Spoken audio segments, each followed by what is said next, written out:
حضرت میرا سوال یہ ہے کہ اکثر لوگ جماعت کی نماز میں امام کے سلام پھیرنے سے پہلے سلام پھیر دیتے ہیں، تو کیا سلام پھیرتے وقت بھی امام صاحب کی اتباع ضروری ہے یا نہیں؟ منصور صاحب کرنا سے۔ حضرت میرا سوال یہ ہے کہ کیا میت کو غسل دینا فرض ہے، واجب ہے یا سنت ہے؟ اویس صاحب کرنا سے۔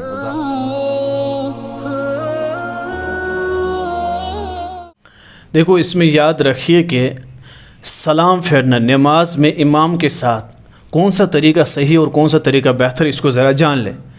یاد رکھیے کہ امام کے ساتھ ساتھ سلام پھیرنا یہ بہترین طریقہ ہے۔ امام کے سلام کے بعد سلام پھیرنا یہ بھی طریقہ ٹھیک ہے، لیکن وہ طریقہ امام کے سلام کے ساتھ ساتھ پھیرنا اس سے تھوڑا یہ کم ہے۔ لیکن امام کے سلام سے پہلے ہی سلام پھیرنا، تو یاد رکھیے اگر کوئی شخص امام کے سلام پھیرنے سے پہلے سلام پھیرتا ہے اور کوئی عذر نہیں ہے تو یہ مکروہ تحریمی ہے۔ یاد رکھیں، سلام میں امام کی اتباع ضروری ہے۔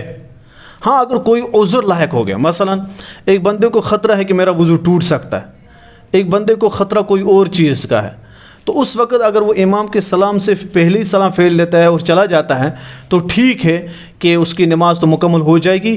علماء کہتے ہیں اس صورت میں مکروہ بھی نہیں ہوگی، کیونکہ ایک مجبوری اس کو لائق ہوئی۔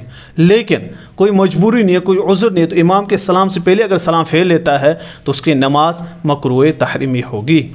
حضرت میرا سوال یہ ہے کہ کیا میت کو غسل دینا فرض ہے، واجب ہے یا سنت؟ وضاحت فرمائیں۔ اویس صاحب کرنا سے۔ اویس صاحب، اس میں یاد رکھیے کہ جب کوئی شخص انتقال ہوتا ہے تو کیا یہ شخص اب ناپاک ہے یا نہیں؟ تو علماء کرام کا اتفاق ہے کہ یہ بندہ ناپاک ہے۔ اب پھر علماء کا اختلاف یہ ہے کہ کیا یہ ناپاک ہے اس طور پر کہ نجاست حقیقی یا نجاست حکمی؟